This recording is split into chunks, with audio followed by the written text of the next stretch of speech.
আসসালামু আলাইকুম রহমতুল্লাহি ওয়া বারাকাতুহু। বান্দার উপর প্রথম ওয়াজিব কি? এটি একটি ঐতিহাসিক এবং গুরুত্বপূর্ণ মাসআলা।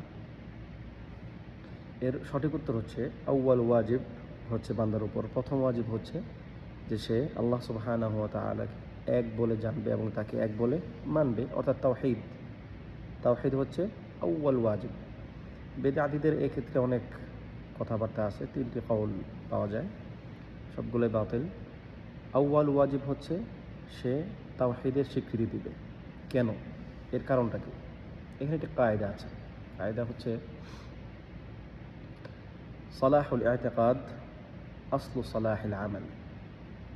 অর্থাৎ একজন ব্যক্তির আকীদা, তার ভিতরের বিশ্বাস সঠিক হওয়ার উপর নির্ভর করবে তার আমলের সঠিক হওয়া। তো যখন কোনো ব্যক্তির তাওহীদ তার অন্তরে থাকবে না, কিংবা থাকলেও সেটা সঠিক হবে না, তখন তার অন্যান্য আমলগুলো, ইসলামের যত অন্যান্য আমলগুলো আছে, সেই আমলগুলো সঠিক হবে না। এটি স্বাভাবিক।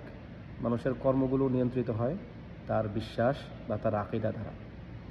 সুতরাং প্রত্যেক ব্যক্তির জন্য এটা জানা খুবই জরুরি যে আপনার উপর প্রথম ওয়াজিব হচ্ছে তাওহীদ, আল্লাহ তাআলাকে স্বীকার করা, বিশ্বাস করা এবং তার ইবাদত করা।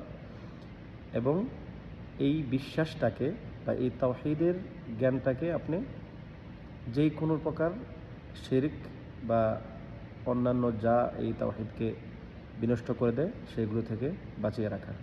আল্লাহ তাআলা আমাদেরকে তৌফিক দান করুন। আমিন।